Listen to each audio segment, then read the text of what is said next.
Capítulo 2, parte 7. O livro voador. Certo dia em que estivera particularmente angustiada, voltara a pensar na morte, não como solução provocada, mas desejável.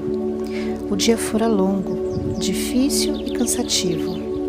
Na visita daquela noite, seu amigo invisível lhe disse enigmático: "Fique tranquila, amanhã chegará às suas mãos algo que lhe dará todas as respostas que você deseja. Durma em paz agora. Confie." Ela adormeceu, mesmo porque estava exausta das tarefas do dia e do pranto amargo. Era um sábado. No domingo, como às vezes fazia, foi à casa de uma das irmãs, onde passava o dia. Usualmente, iam todos repousar após o almoço.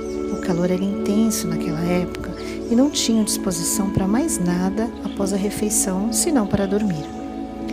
Naquela tarde, porém, seu cunhado entendeu de convidar a esposa e a cunhada para arrumar uns livros que haviam sido trazidos num caixote da casa anterior. Eles haviam mudado há pouco. Regina e a irmã protestaram energeticamente. "Que absurdo! Como é com esse calor? Logo hoje!" Mas ele se mostrou irredutível. Era preciso fazer a arrumação, mesmo com algum sacrifício. As moças seguiram resignadamente para a garagem, embora com direito a justos resmungos. Sentiram, talvez, que seria injusto deixá-lo trabalhar sozinho. Como dono da enchente, ele se sentou junto ao caixote de livros, a mulher do lado e a cunhada mais adiante. Ele ia retirando os volumes e passando para elas, que os examinavam sumariamente para uma classificação preliminar. Estavam ali já há algum tempo, quando um livro soltou-se das mãos dele e aterrissou no colo de Regina, que reclamou: "Poxa, irmão, cuidado aí, tá?" Como cair aberto, ela teve a curiosidade de correr os olhos pelo texto para ver do que se trata o livro voador. Achou interessante o que leu. Virou o livro para ver o título: O que é o Espiritismo? Muito interessante. Não é que encontrar ali algumas das suas próprias dúvidas com esclarecimentos simples e objetivos? "De quem é esse livro?" perguntou. "Por quê? Você gostou?" "É, gostei." "Então é seu." "Não sei a quem pertence e nem sei por que veio parar aqui em casa." Não é preciso dizer que o cunhado de Regina mostrou-se subitamente desinteressado de dar prosseguimento à tarefa. Teve um súbito ataque de bom senso e admitiu que o melhor era mesmo parar com aquele serviço. "Foi uma tolice insistir com vocês para virem para cá com esse calor. Vamos descansar." Os livros foram rapidamente recolocados no caixote e os três voltaram para o interior da casa. Só que Regina não conseguiu dormir. Não largou mais aquele livro, logo devorado com sofreguidão. Somente à noitinha, já de volta à sua casa, é que lhe ocorreu subitamente que o livro materializava a promessa de seu amigo espiritual da noite anterior. Mentalmente, ela lhe agradeceu com ternura e gratidão. O livro indicava como leitura subsequente o Livro dos Espíritos, o Livro dos Médiuns e outros, todos publicados pela Federação Espírita Brasileira. No dia seguinte, Regina passou pela livraria da FEB, na Avenida Passos, e adquiriu 2 das obras indicadas, e leu-as com a mesma febril sofreguidão de que tem, afinal, encontrou exposta da maneira ordenada toda a complexa rede de informações de que necessitava para começar a entender melhor os mecanismos da vida. Era um mundo novo que se abria diante de seus olhos. O Livro dos Espíritos, especialmente, foi como um reencontro com a verdade. No fundo, parece que ela sabia que aquele livro estava à sua espera. Ela sabia que ele existia.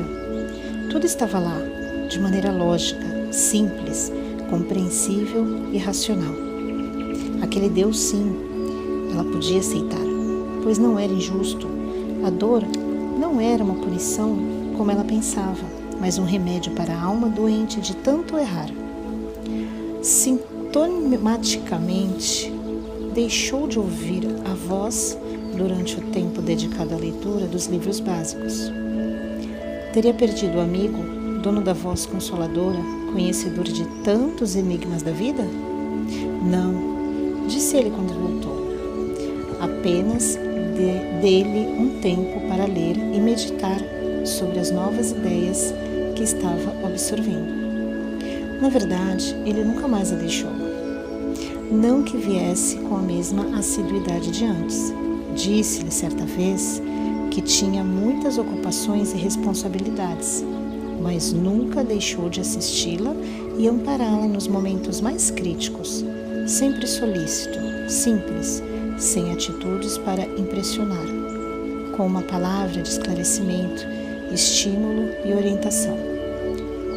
Explicou-lhe ainda que agora ela dispunha de melhores conhecimentos e, além do mais, ela não podia interferir em seu livre-arbítrio, dado que, como todos nós, ela precisava assumir as responsabilidades pelos seus atos e conquistas o mérito de seus acertos.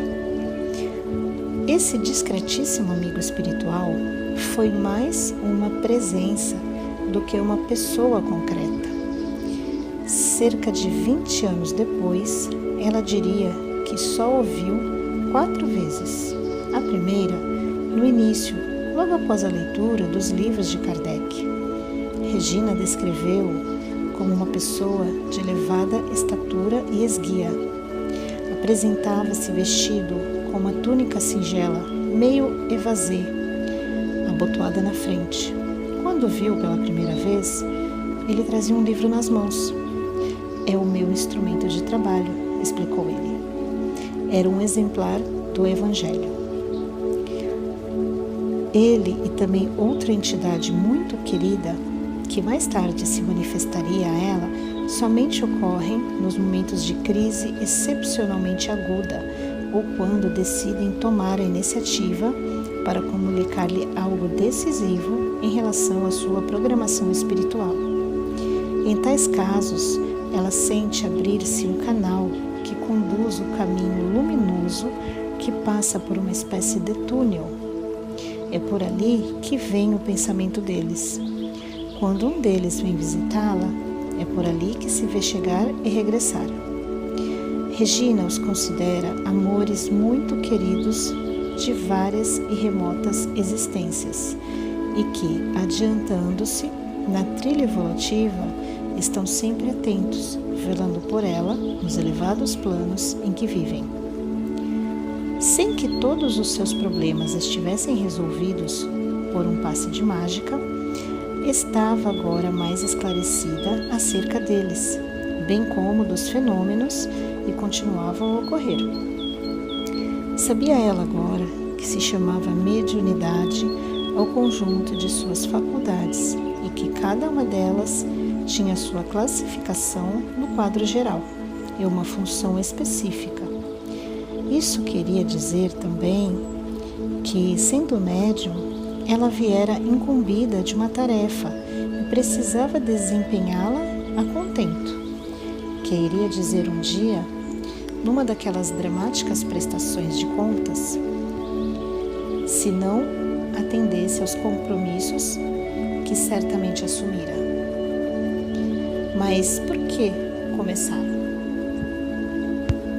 A quem recorrer? É o que veremos a seguir.